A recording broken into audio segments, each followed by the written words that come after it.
Cesar from Lawrenceville, Georgia. Nice to meet you. Matthew Megan from Concord, Mass. Good to see you guys.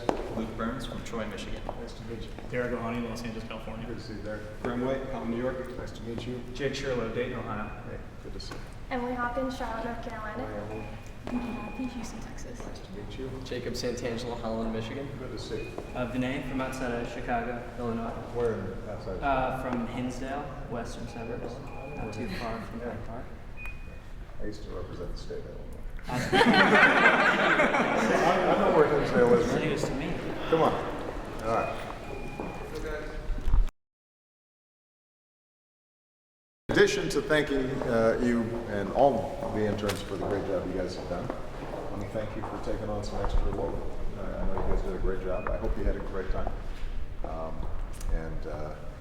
You know, this is a pretty special group when you're taking leadership among a group of leaders.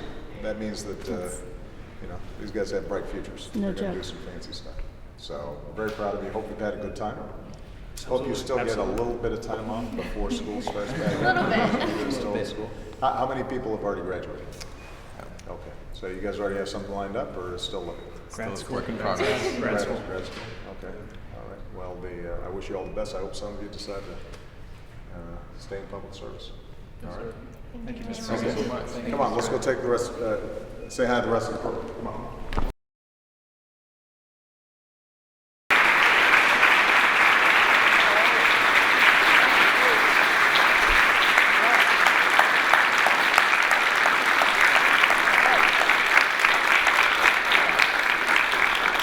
This is an exceptionally good-looking group.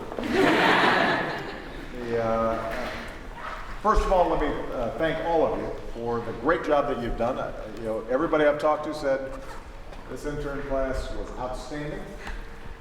You know, I know that all of you have had you know, a range of experiences in the agencies or in the offices where you've been working, but I can tell you everybody's performed professionally and had a great attitude, and we've really enjoyed having you. Usually what I do is I take time for a few questions, but I'll do it after the pictures, okay? So I suspect you guys have already planned out. So am I ready? Is that my spot? Yeah. Great job.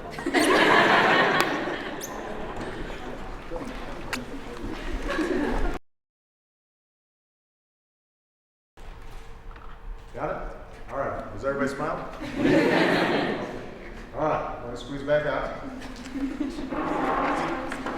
So I hope everybody has had a great time. First of all, how many people are still undergraduates next year? All right. And then some about half. And then half of you have graduated. And how many are going to be going to graduate school? And how many people are going to be working?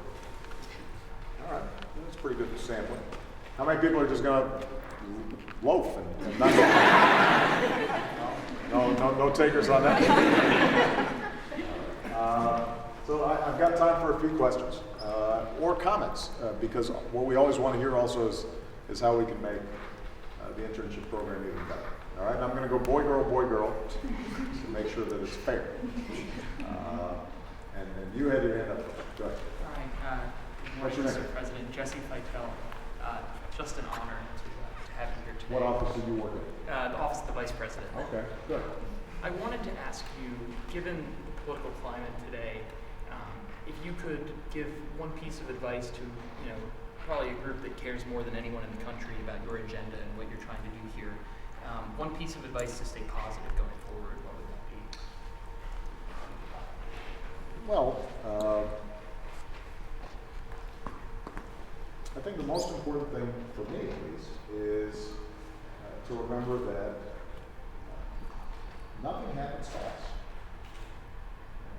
Persistence tends to be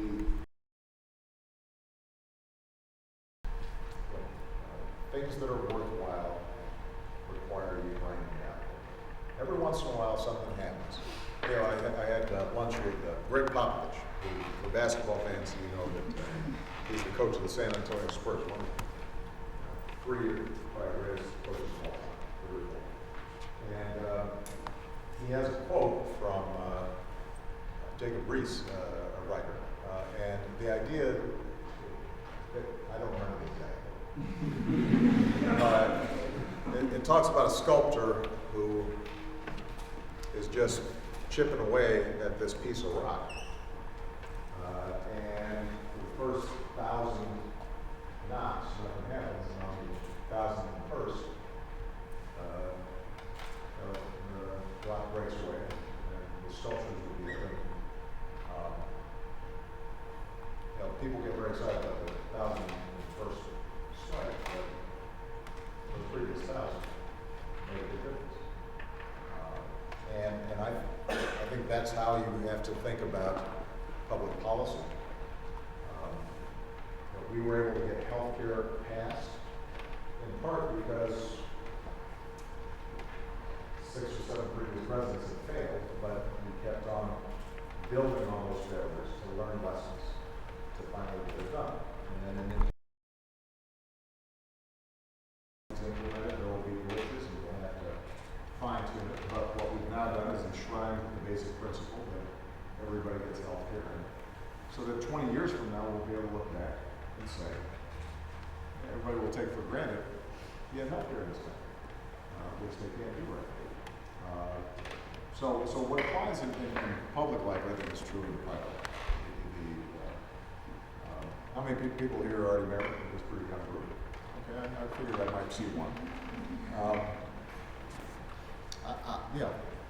Hopefully things are going great right now. But you're going to go through, there's going to be a moment where you just can't stand the person.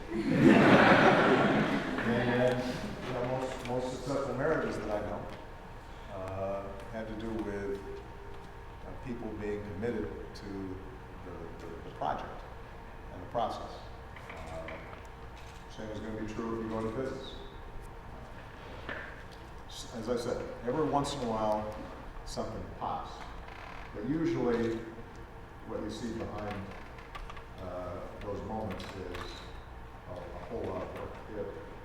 When I gave my Democratic convention speech in 2004, and I burst onto the national scene, well, I've been thinking about those issues for years and slogging away in state legislatures. So the moment was nice, but it wasn't like I was kind of woke up one morning and said, I want to go to public life. I want to go to the rest of the speech. All right. Yeah. Yes. Hi, my name is Darian. I go to the University of Chicago, and I'm an intern in the Office of Intergovernmental Affairs. And my question is, when did you first realize that you really had a shot at becoming the President of the United States?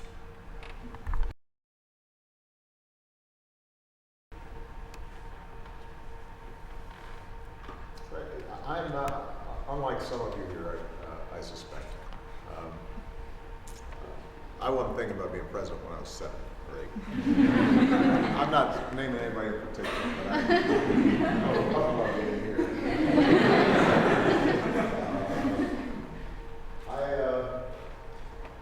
I was actually skeptical about electoral politics. I was much more inspired by the civil rights movement and activists and the idea of bottom-up mobilization in politics. And I ended up running for office only after I had worked in the community for a pretty long time. I don't think I probably knew that I could conceivably run for the presidency until that speech in Boston. Yeah, just because the reaction was bigger than I might have expected. But knowing that you can run for the presidency is not the same as knowing that you will win the presidency. At any given time in American history, there are probably 1,000 people who, given the right circumstances, the right breaks, happenstance, serendipity, could end up winning the presidency. And that kind of narrows over time, over a certain period of time, just because some people, the timing's not right, a family member gets sick, whatever it is that you're offering isn't exactly what is trending at the moment. And which is why I guess one thing I'd advise everybody to do is not spend their lives trying to be something, but rather spend your life trying to do something. Because the advantage of focusing on what you're accomplishing as opposed to what office you're holding is that if you don't achieve the office, you can still look back and say, man, I got a lot of stuff in there. And I'm really proud of it. And I enjoyed it while I was doing it. And so, and again, that's not just, I think, in public life. It's true for in business. If your whole thing is, I'm going to be the CEO of yada yada. Well, maybe not. But if you say, I love tinkering with electronics, and so I want to get into electronics, and I'm going to come up with all kinds of neat new electronic stuff. Maybe at some point I'll start a business, invent the next iPod. Well, maybe you'll do that. And if you don't, you might still invent something else that's pretty cool and interesting, and you'll have a fulfilling and satisfying life and have made a big contribution. So, one of the biggest problems here in Washington is a lot of people, I want to be a senator. I want to be a congressman. And then once they get here, well, why did you want to be a senator? Why did you want to be a congressman? What is it that you were trying to accomplish? What issue or cause or mission moved you? And if you get here and you don't have one of those, then you have no core. You have no center. And that's why you end up having folks who just say whatever it is that they think will help them keep their office. And once you get in that mode, then you never get anything really interesting accomplished because you're constantly just being buffeted by the wind. All right. Yeah. Right. No. Right. Hi, my name is Nick Melvoin. I'm working with the DPC. And I was curious how you've managed to balance your career and family life and how you and the First Lady reach those decisions. I'm not sure I managed it. This is not just public life. I think this is just for type A personalities like all of you. Will be an ongoing problem. It's not hard to manage until you have kids, because you can always find time. You'll always be able to figure out when you're going to take our vacation, let's have dinner, if it's late. And then it's just a logistical issue. When you have kids, then you do have to make significant choices. And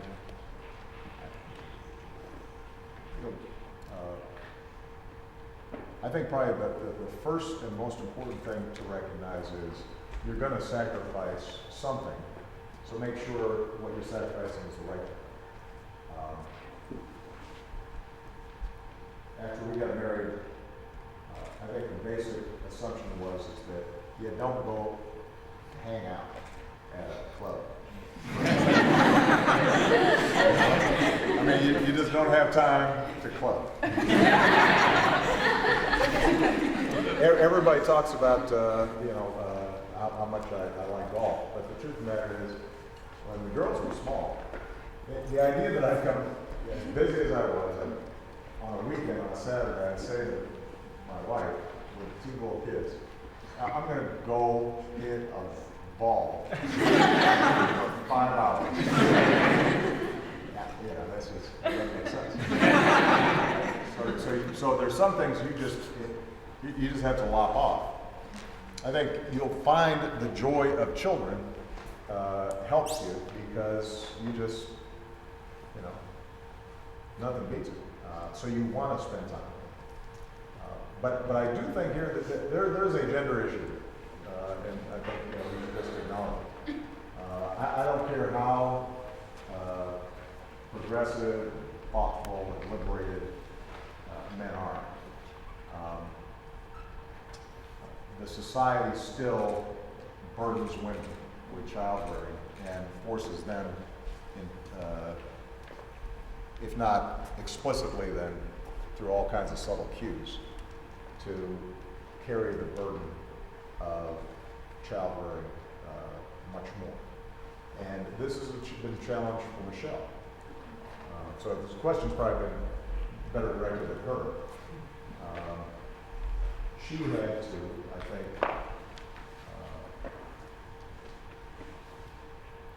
put up with more stress and more tension, particularly from the ages of, say, up until the kids around 6 or 7.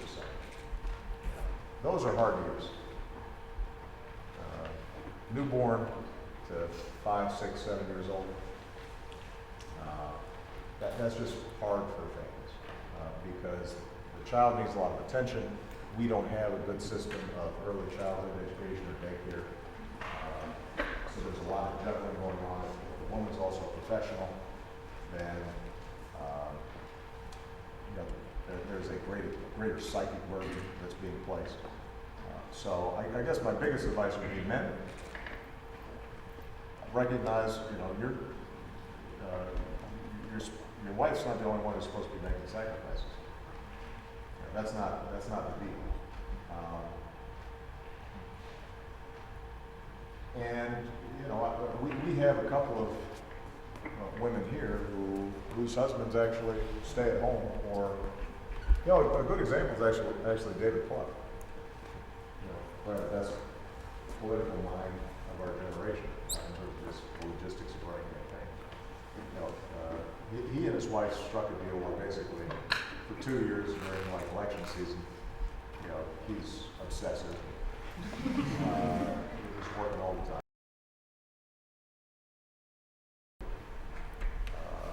Otherwise, it ends up not working that well. The last point I'd make would be there may be one spouse, whether it's the husband or the wife, who will just get such great joy out of childbearing that's all you want to do, or that's your primary focus, and that's okay too. I mean, Michelle, the truth of the matter is, didn't really. She would have been much more comfortable if she hadn't been working when the girls were young. Problem is her trifling husband didn't earn enough money for that to be an option. But she considers that her highest priority, and that I think is a valid choice as well. But you got to talk it through and make sure that you're listening. Good afternoon. My name is Megan Fernandez. I'm from the Office of Vice President under New Orleans, Louisiana.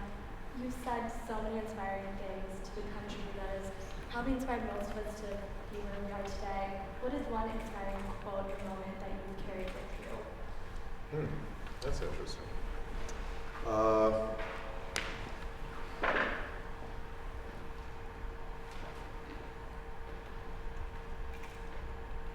I'm not one of these people who have, as you can tell, because I couldn't quote the thing. I'm not one of these folks who carries on like epigrams, pithy or tough, when the going gets tough. That's not, I don't think that way, generally. What inspires me are people's stories and the trajectory of people's lives. And, some of them are well-known lives. Gandhi, King,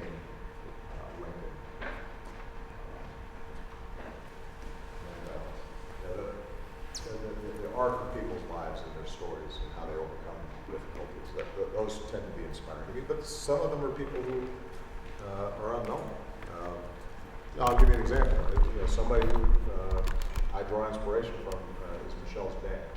He passed away a long time ago. But here's a guy, as Michelle talked about at the convention a couple of years ago, or a year ago. Was it a year ago?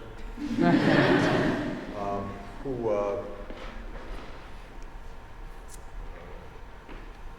was struck with multiple sclerosis when he was 33, and came from a poor family,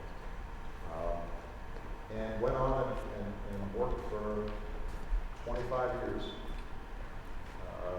going to work every day in a blue-collar job. Had to wake up an hour earlier than everybody else to dress himself, because by that time he was really disabled.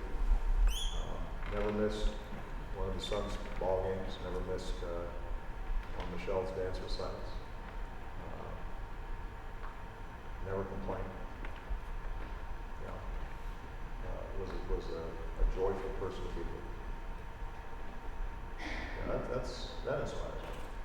A lot of times people ask me, you're under so much burden, people are attacking you, and this and the other. And it's very useful for me to remember somebody like him, who has gone through much more difficult challenges than I have, and still gets up in the morning, does his job. Actually, that's a good line. It's not inspiring, but it's a line that I happen to remember because how many people here have seen The Departed? Great play. I happened to catch it on TV the other night, and Mark Wahlberg plays this rough cop who's trying to root out corruption and the mob. They had this surveillance going on. Something goes wrong with the surveillance, and the guy who's in charge of the surveillance is kind of, screwed up, and he doesn't really know why, but he's being defensive about it. And so Wahlberg gets in his face, and what's going on? Why is? And the guy looks up and says, "Who are you?" Although he uses another phrase in there. And Wahlberg looks at him and he says, "I'm the guy doing my job. You must be the other guy." I like that quote. Don't be the other guy. Be the person doing their job. That's something that I think is highly underrated. Just if you're doing what you're supposed to be doing well, then people will figure that out, and that's a good bit of career advice. If you're spending time scheming about how to get credit for something, or how to get the plum assignment because you're not, because you think that something else is beneath you. You know what? If you are doing your job well, cheerfully, effectively, people appreciate you, and that's how you're going to get more opportunities because you're not the other guy. So keep that in mind, because there are a lot of people out there who they don't do their job, and they spend all their time fronting, trying to put on a show, and stuff doesn't get done. I got time for one more question.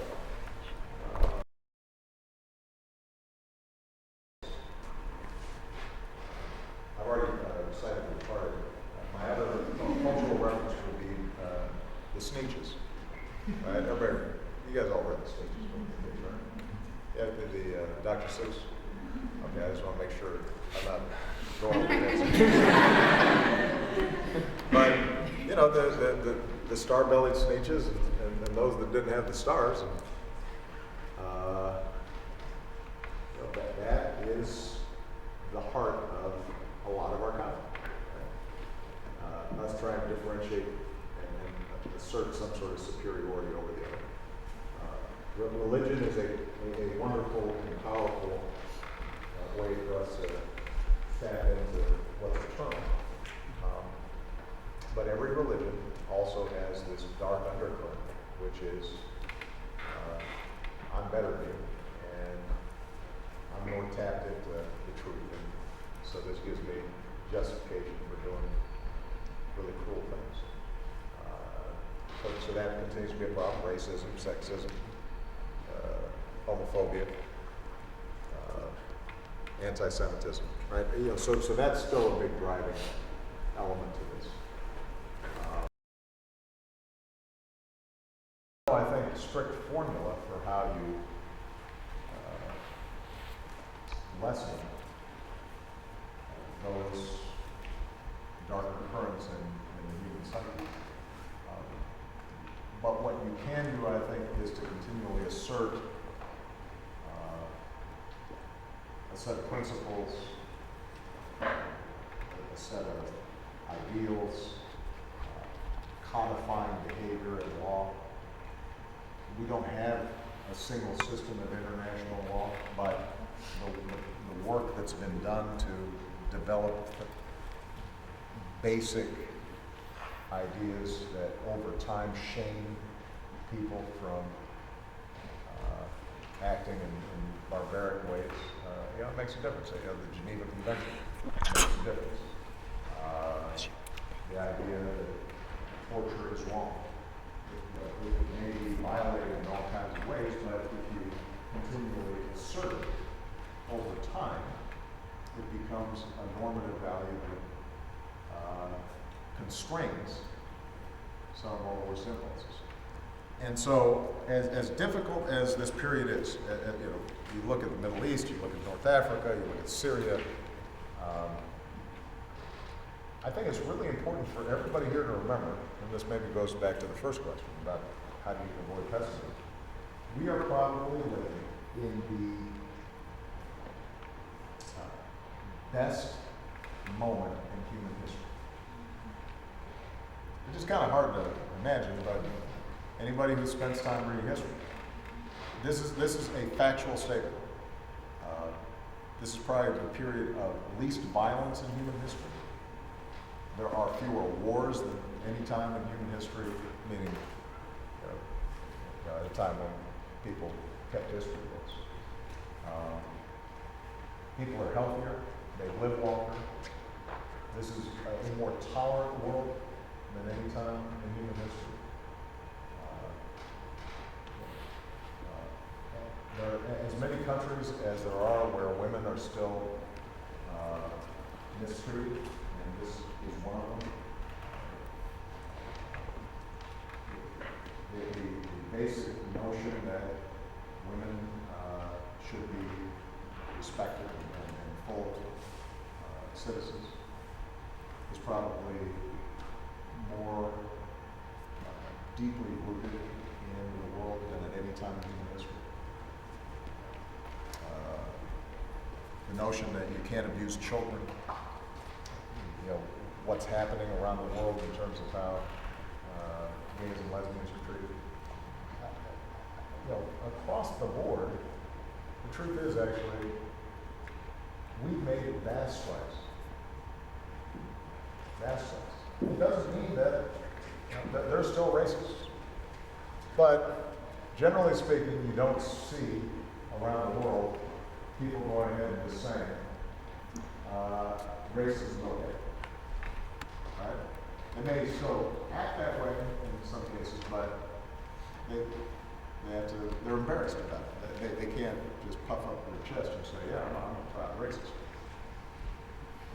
There are when you go to countries where gays and lesbians are still being mistreated, they're on the defensive.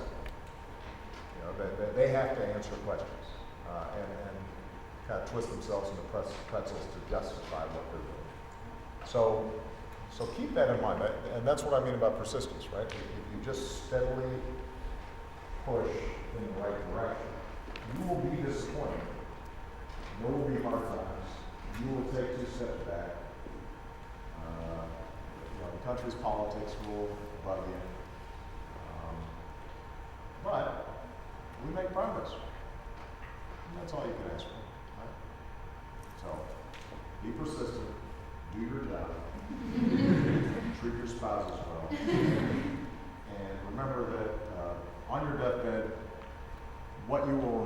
is not the grades you got, or the promotions you got, or your salary. It'll be the time you spent with your family and maybe those moments where you helped somebody. All right? Thank you, guys.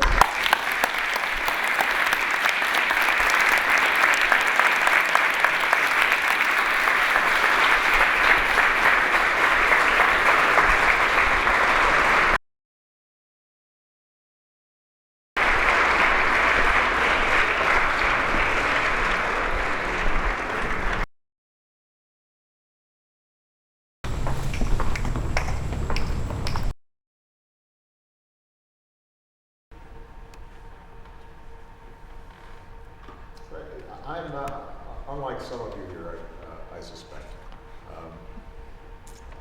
I wasn't thinking about being president when I was 7 or 8. I'm not naming anybody in particular, but I was talking about being here.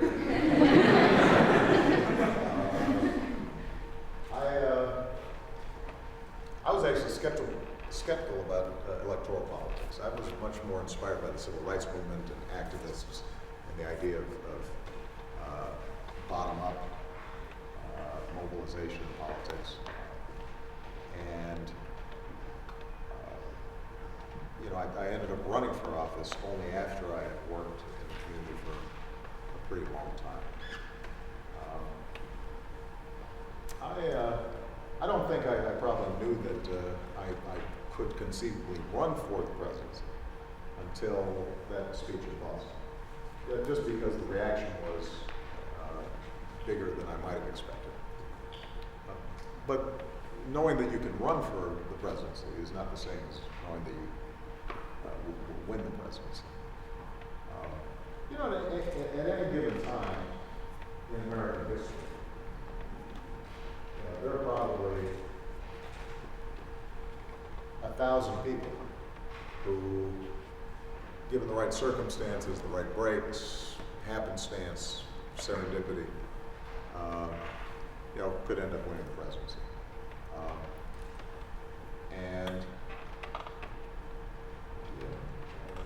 That kind of narrows over time, over a certain period of time, just because some people, the timing's not right, a family member gets sick, whatever it is that you're offering isn't exactly what is trending at the moment. And which is why I guess one thing I'd advise everybody to do is not spend their lives trying to be something, but rather spend your life trying to do something. Because the advantage of focusing on what you're accomplishing as opposed to what office you're holding is that if you don't achieve the office, you can still look back and say, man, I got a lot of stuff in there. And I'm really proud of it. And I enjoyed it while I was doing it. And so, and again, that's not just, I think, in public life. It's true in business. If your whole thing is, I'm going to be the CEO of yada yada. Well, maybe not. But if you say, I love tinkering with electronics, and so I want to get into electronics, and I'm going to come up with all kinds of neat new electronic stuff. Maybe at some point I'll start a business, invent the next iPod. Well, maybe you'll do that. And if you don't, you might still invent something else that's pretty cool and interesting, and you'll have a fulfilling and satisfying life and have made a big contribution. So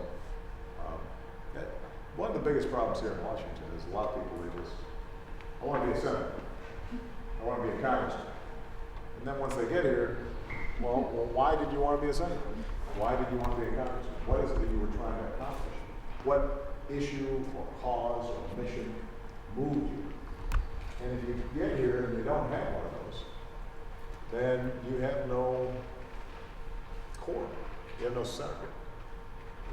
And that's why you end up having folks who just say whatever it is that they think will help them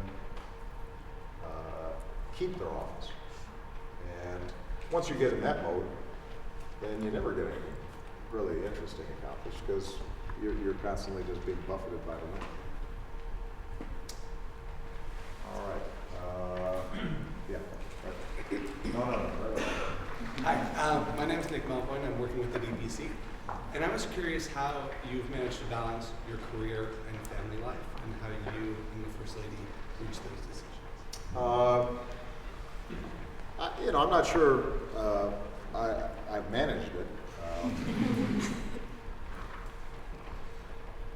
This is not just public life. I think this is just for type A personalities like all of you.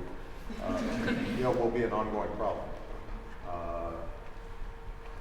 It's not hard to manage until you have kids, because